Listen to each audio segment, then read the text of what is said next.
church, and welcome to our lockdown devotions as we continue in our study of 1 Timothy.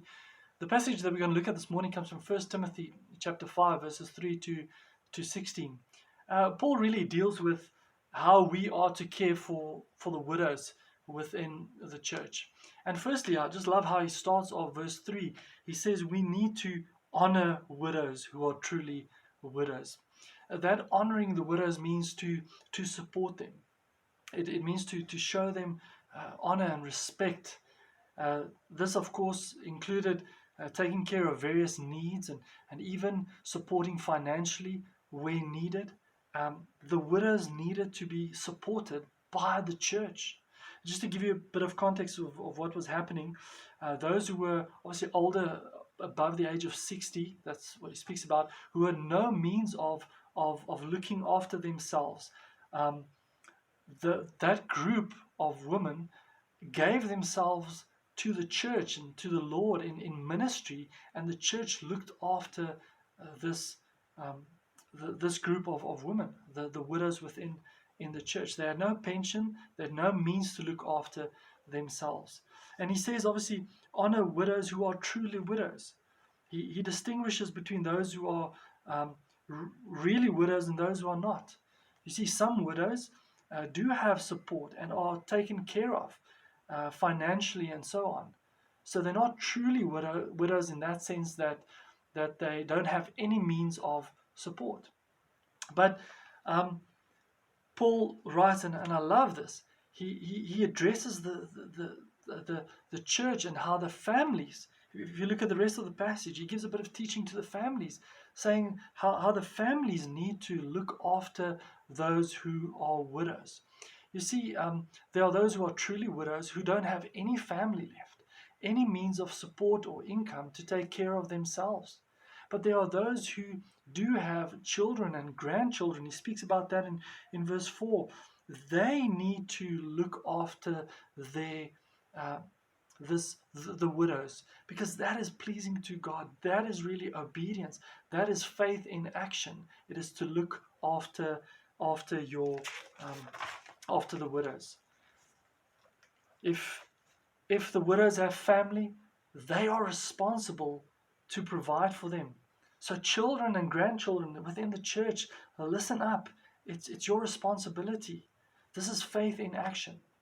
I remember when my stepdad passed away. I remember how the church really came alongside my mom and us, and how they provided. I remember the funeral, how they came alongside, and how I really saw the love of the church and the love of God's people in caring for my mom and caring for us.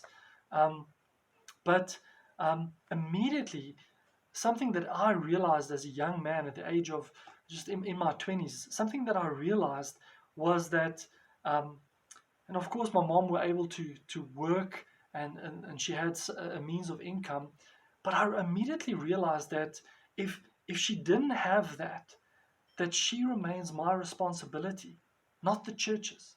It was my responsibility to care for her. And that fell on me, and that's really what this passage says. Children, grandchildren, it's your responsibility as far as possible to look after the widows.